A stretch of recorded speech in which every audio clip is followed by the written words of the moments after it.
Task 54 పిల్లలకు భావోద్వేగాలను నేర్పించడం. ఈ పిల్లలు ఎలాంటి భావాలను అనుభవిస్తున్నారు? సంతోషం, బాధ, ఉత్సాహం, కోపం, ప్రశాంతం, సిగ్గు, భయం, చిలిపి, ఆశ్చర్యం,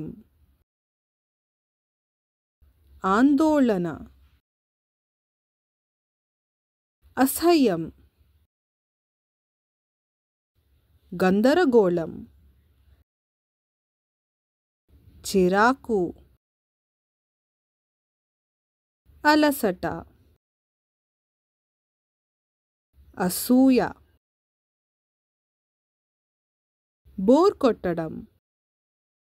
తల్లిదండ్రులు పిల్లలను ప్రోత్సహించమని, వారు ఎలా భావిస్తున్నారో మీతో చర్చించమని మేము సూచిస్తున్నాము. వారి భావాలను గౌరవించండి. అవి చెడు భావాలు అయినా సరే గౌరవించండి. పిల్లలు ఎలా భావిస్తున్నారో దాని గురించి సిగ్గుపడేలా చేయకండి. వారి భావాలను ఎగతాళి చేయకండి. దయచేసి పిల్లలకు వారు ఎలా భావించాలో చెప్పకండి. పిల్లలు ఎలా భావిస్తున్నా పర్వాలేదు. దయచేసి వారి భావాలను గౌరవించండి. పిల్లలను స్వేచ్ఛగా వ్యక్తపరచనివ్వండి.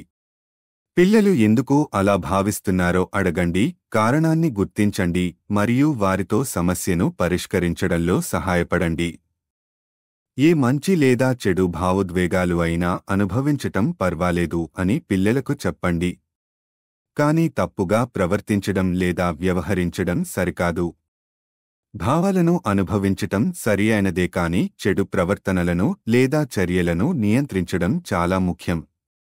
పిల్లలు చెడు భావోద్వేగాన్ని అనుభవించినప్పుడు కూడా వారు ఎలా ప్రవర్తించాలో నియమాలు ఉన్నాయని వారికి వివరించండి. వారు ఎల్లప్పుడూ సరైన పద్ధతిలో ప్రవర్తించాలి లేదా వ్యవహరించాలి. సమస్యలను పరిష్కరించడానికి మరియు వారు మంచిగా భావించడానికి పిల్లలను ప్రోత్సహించండి మరియు సహాయం చేయండి. మాతో నేర్చుకున్నందుకు ధన్యవాదాలు. మీకు శుభదినం.